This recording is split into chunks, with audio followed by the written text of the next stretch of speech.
best gaming-themed creepypastas and scariest out there. Often these online urban legends take the concept of the game and twist it, leading to nostalgic players experiencing horrific consequences when something goes wrong in their game. Or they stumble upon a nefarious copy of one of the original titles, which is always no good. So today we are taking a closer look at a few of those, but with a slight twist. All of the ones we've included on this list are Pokemon creepypastas that have actually been adapted into video games that you can download and play. Typically for free too. We only have 5 for you today since the creepypastas can get quite long. So with that in mind, let's get to our list of the top Pokemon creepypastas you can play.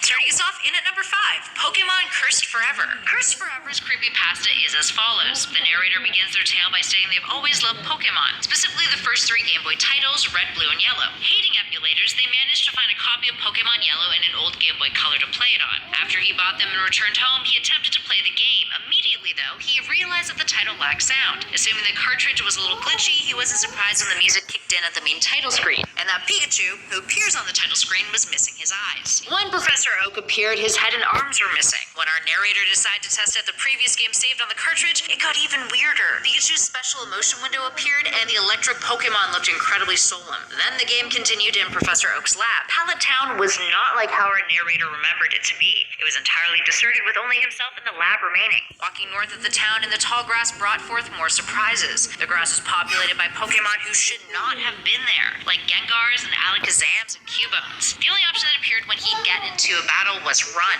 Eventually the player got to Viridian City, which was severely glitched. The only building they could enter was the Poke Center, which looked demented on the inside. Nurse Joy was gone, but her Chansey was still there, who let out a deranged cry. And then a battle began between Chansey and the player. The only option available again was to run, but this time they couldn't escape. The Chansey then used an attack called a Cacip. That's Pikachu spelled backwards, which is also, by the way, very difficult to say. Chansey then fainted. All of a sudden, another Pokemon, an evil-looking Pikachu sprite appeared, and a new battle began. Now, the player sprite had an HP bar, and the battle ensued. Long story short, a Cacip wins the battle. And when the player returned to Viridian City, everything was even more demented, and text boxes appeared declaring that the player had caught a Cacip. Eventually, a screen appears on the player's Game Boy that reads, Cursed Forever. And no matter what he did, what button he pressed, that screen would not go away, except for when he turned the Game Boy off. So, does this sound intriguing to you? Well, it has been adapted into a game that you can download online at GameJolt.com and play. Not an ad for them, they're just the place where you can get it.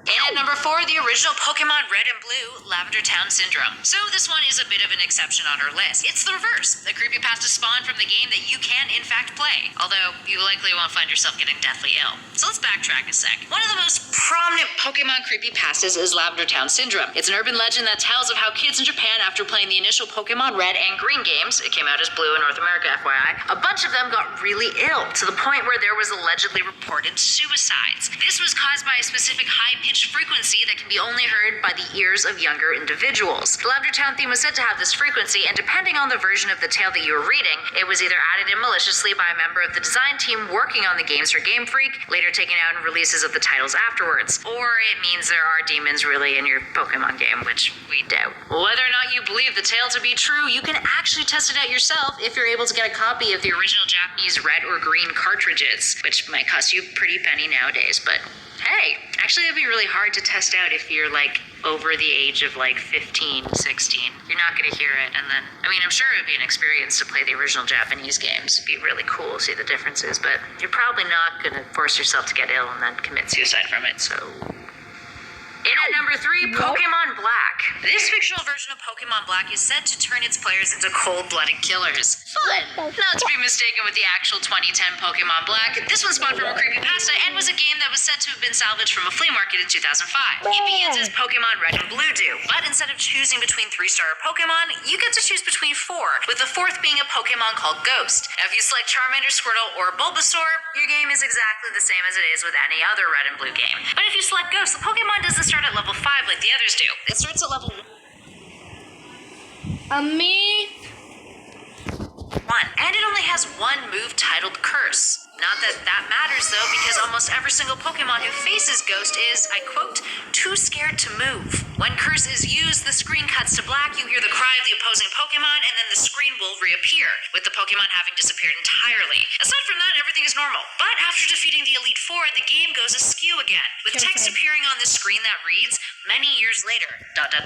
And then the screen cuts to Lavender Town. Your sprite becomes an old man looking at tombstones in the town, no longer having any Pokemon in your roster, not even Ghost. The game is now empty of people with only tombstones remaining scattered throughout the land. It's revealed to you then that everyone you cursed with Ghost's curse move was killed by you and your Pokemon. You then come across Ghost once more in a battle, with your only move being Struggle, which chips down your health until it is almost entirely depleted. Ghost then uses Curse on you and your screen fades to black. Now if you reboot your Game Boy, your saved game is gone. But hey, you can still play it, because often referred to as Pokemon Creepy Black, you can download mods to play on emulators that allows you to experience this unsettling version. No word on whether or not it permanently deletes on your computer, so if you know, let us know in the comments below. And at number 2, Snow on Mount Silver. The Snow on Mount Silver creepypasta follows a sister and brother, narrated by the former, who grew up together collecting Pokemon games. Now as they got older, they decided to dabble with hacking some of those games using a Game Shark. But when it failed, the sister, our faithful narrator, gave up on hacking games for the most part. Her brother, on the other hand, became obsessed. One day, after returning from a sleepover at her friend's, the sister came home looking for her brother, wanting to trade Pokemon with him after having a particularly hard time with the Elite Four in Pokemon Gold. When she found her brother, though, she discovered all of his Pokemon cartridges smashed and damaged on their living room floor, and him sitting on the edge of his bed in his room,